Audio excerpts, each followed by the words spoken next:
कवटेमहाकाळ हादरलं, बहिणीला त्रास देत असल्याच्या संशयातून तरुणावर सळी दगडाने जीवघेणा हल्ला. कवटेमहाकाळ तालुक्यातील लंगरपेठ येथे धक्कादायक घटना समोर आली आहे.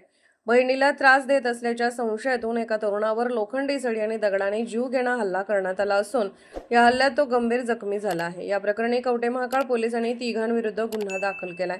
मिळालेल्या माहितीनुसार संजय राजू पवार वय 29 राहणार लंगरपेठ यांनी याबाबत फिर्याद दिली आहे. त्यानुसार विशाल बसप्पा कोलार, सनी खिलारे आणि साहिल उर्फ सुलतान संधी यांच्या विरुद्ध गुन्हा नोंद करण्यात आला आहे. ही घटना 8 जुलै रोजी दुपारी 3:30च्या सुमारास लंगरपेठ हायस्कूल समोरील रस्त्यावर घडली. संजय पवार हे आपल्या शेताकडे जात असताना तिघेजण दुचाकीवरून तेथे आले. फिर्यादी आणि त्याच्या भावाकडून आपल्या बहिणीला त्रास दिला जात असल्याचा संशय आरोपींना होता. याच रागातून त्यांनी पवार यांना अडवून शिवीगाळ करत जीवे मारण्याची धमकी दिली. यानंतर तिघांनी मिळून लाथाबुक्क्यांनी मारहाण केली. आरोपी विशाल कोलार याने लोखंडी सळीने तोंडावर वार केल्याने पवार यांचे समोरील 2 दात पडले. त्यानंतर सनी खिलारे याने डोक्यात दगड मारला, तर साहिल उर्फ सुलतान संधी याने लोखंडी सळीने पाठीवर आणि छातीवर वार केल्याचा आरोप फिर्यादीत करण्यात आला आहे.